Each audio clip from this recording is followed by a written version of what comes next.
Hello, and welcome back to me making more D&D characters than I need to. But luckily for me, I am also working my way up to being a DM with my own campaign, and any character that I don't get to use as a player character, I can always turn into an NPC. And if you were here for last week's video, I made 3 sketches of possible characters to play for a campaign that my husband is DMing. Today, we get to render our beautiful Hobgoblin Barbarian. Now, I didn't actually choose to play this Hobgoblin for the campaign. I created her with the concern that there wouldn't be enough tanky characters or melee characters in the party, and we do actually have a couple of tanks and fighters, so there wasn't a strong need for her presence. It's unfortunate, but that didn't stop me from fleshing her personality out a little bit more, especially since, like I said, as a DM, she's still a completely viable character to be a key NPC or just an NPC in my larger campaign book that I am, yes, still working on.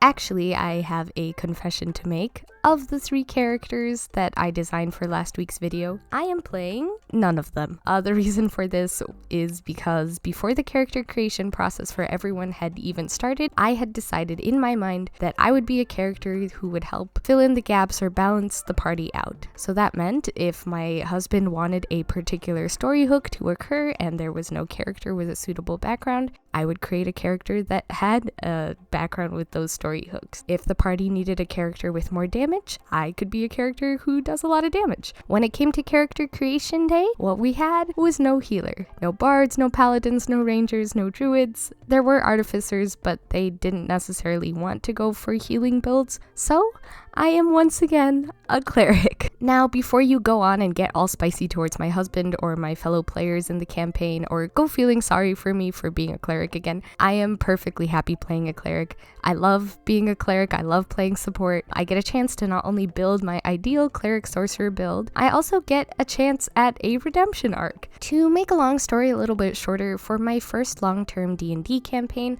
I had built a Kalashtar Order cleric, and through a number of misunderstandings between the DM and myself, my character got nerfed, dissected, and homebrewed until she was something else entirely, and just overall very difficult to play and level up effectively, which I won't bore you with all the details of in this video, but essentially that campaign ended up dissolving when everyone was at like level 4 for a couple different reasons, and it left my poor first cleric just a shadow of what she had been, never to resurface. Or so I thought. My husband felt a little guilty that nobody stepped up to be the healer for the party, and he was pretty sympathetic about my case, having been one of the players to witness my first cleric's downward spiral, and he knew how much effort I had put into creating her and how much I had fallen in love with her character, so he recommended that I revivify her and rework her backstory into the context of his current campaign. And because she will once again become relevant, you bet I am jumping on this opportunity to make more art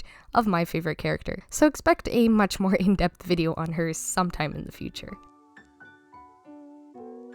Back to our beautiful Hobgoblin Barbarian. I give her face and expression a little more work, which is not a process I usually enjoy that much, but something about working from the blocked in colors and shapes and not having to redraw every single tiny detail made working on the hair and face just so much more enjoyable. At the time of drawing her face, I very much was still enthusiastic about drawing a lot of teeth, and the way I arranged her teeth, mouth, and jawline actually really reminds me of the Japanese oni masks look, which wasn't at all my intention, but honestly I'm not mad that it turned out like that. Red oni masks in particular represent greed and devouring, and oni masks are worn as a ward against evil spirits. This could easily become a nod towards her personality and backstory. I briefly talked in the last video about how hobgoblins are very martial, typically lawful evil in nature, and she would have grown up surrounded by militant, rigid, tradition-honoring people, blinded by a strong avarice and selfishness, justified as law advancement and the greater good. Finding herself a barbarian on the path of wild magic would have been deeply frowned upon by her family and peers for its both emotional and chaotic nature. If I put her in the context of my campaign, this would push her to leave the city of Valdraak and move on to the less orderly and somewhat dangerous territory of Icthrul, where she would rebuild herself around the name Ezra, a name meaning helper, intentionally chosen to balance out her past learned self-serving nature. Icthrul, not being the most organized or safe place, turned her to mercenary work, and though the work would grate upon her soul, at least she was appreciated for the chaos and strength that came with the wild magic path. Now, the warding off evils part of the mask symbolism, if I'm really gonna go that hard, it will fit in better later down the line as she takes on a protector role. There was a comment by Moo Stardreams on my last video. Basically, it remarked how the 3 characters would make a great friend group. And because I cannot resist a good girl gang trope, I absolutely had to. So as I continue fleshing out the characters in future videos, you will get the story of how all of them made their way to Icthrul and eventually formed an unlikely but unbreakable bond, birthed of probably chaos, spite, and incredible violence. Now, I haven't exactly fleshed out Icthrul as a city on paper. I have a vague general sense of the vibes and appearance, which I only want to make note of because I'm not sure if Ezra and the 2 other girls will become like high-ranking mob leaders and therefore important characters to know in the campaign guidebook that I'm working on for this universe, or if they just remain NPCs that you could also feel free to use if you desired. I'm still on the fence about that one, but I do really like how this particular character turned out, so I would love to see her as a crucial part of the campaign book, and I would love to see her art featured, but of course there is beauty in leaving holes for the DM to fill on their own. One of the things that I don't like about how this drawing ends up is how stiff the arms look. I wasn't exactly sure how to fix that, but I also felt way too far along in the design process to make major posture changes. I think it turned out okay. The tattoos do distract a little bit from the problem, so that's fun. Speaking of tattoos, look at me actually figuring things out. I did really enjoy this process. I still haven't decided on any meaning or significance surrounding the tattoos. I chose to put in a lot of snake motifs, but there are plenty of florals, geometry, a little bit of celestial influences there. Honestly, it could just be me, a person who is afraid of the commitment and also the needles involved in getting a tattoo, but also thinking it looks really cool and beautiful. It might just be me living vicariously through my NPC and putting what I think are cool tattoos on her. Also, there's a snake head on her arm. Appreciate it while you can because it does get covered up later. As far as the tattoos go, I'm personally leaning towards she just has them because she thinks it's cool. Maybe she uses them sort of to cover up some of the scars she received during her childhood, and maybe a few of the smaller designs nod towards her developing relationship with her wild magic barbarian path, but I feel like most of these tattoos are just her popping up in some artist shop somewhere and being like, hey, give me a snake one, that would be sick, which honestly, valid.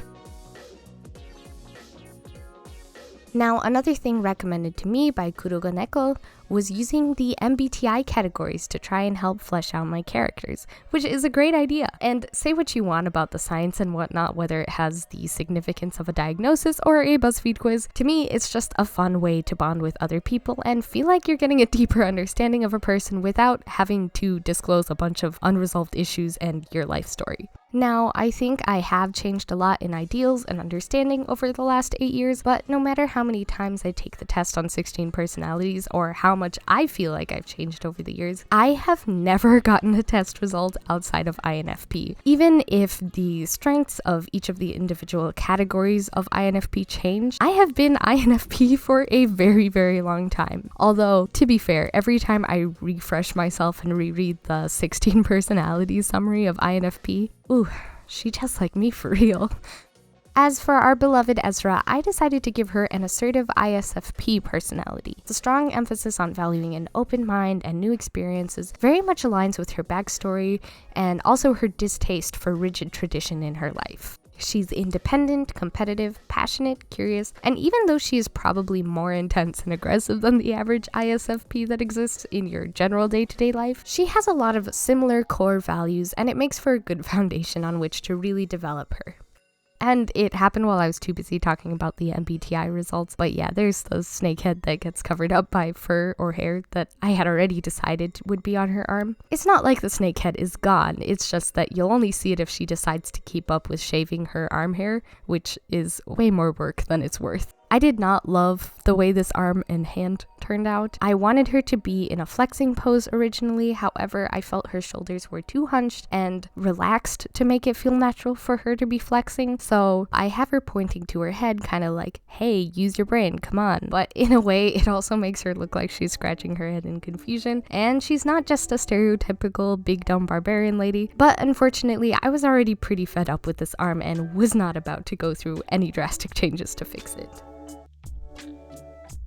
One thing I wanted to say is, wow, we're already past 200 subscribers. Thank you all so very much. I am incredibly honored and thrilled. My husband told me sometime in like October that I would reach 200 by Christmas. I did not believe him, but it's not even Christmas yet, and we're way past 200. You are all amazing and incredible. Thank you to everyone who has been following me from earlier in this journey, and welcome and thank you to all the new subscribers. I do plan on working on a milestone mushroom art piece. For those of you who don't know what that is, I have decided to depict the growth of my channel and my art skills by drawing the life cycle of a little mushroom person. I did do one at 100 subs, but that was literally 2 months ago. So I think from here on out, I probably shouldn't do one every 100 subs, because even though that's a ton of new people watching my content, that's going to be a lot of milestone mushrooms that I have to do, and at a pace that will become increasingly rapid. So I'm gonna do one here in the 200s and the next maybe at 500, and we'll see what happens from there. The question is whether I should do the milestone mushroom at the start of next year, or if I should take a break in this mini series of developing these 3 characters and do the mushroom drawing sooner. Honestly, it doesn't matter, but I do want to make a video and just genuinely thank you for your time and attention, and this has just been a most wonderful Christmas present.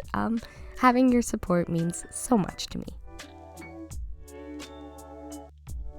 In the last minute of this video, I do give Ezra more decorative armor. I'm still not sure if this was the correct decision, because I really like the look of her clean flat breastplate, but the tassels or the metal plates that are on her hips, that just felt like a big void of just shape and minimal design. Plus, the character is from some sort of organization, and while they might not have a uniform necessarily, I did want to make the armor look a little more formally made with a specific style and design in mind, as opposed to just being big sheets of scrap metal haphazardly placed on top of each other. On top of that, I wanted to add designs to bring a sense of continuity between all the pieces of armor.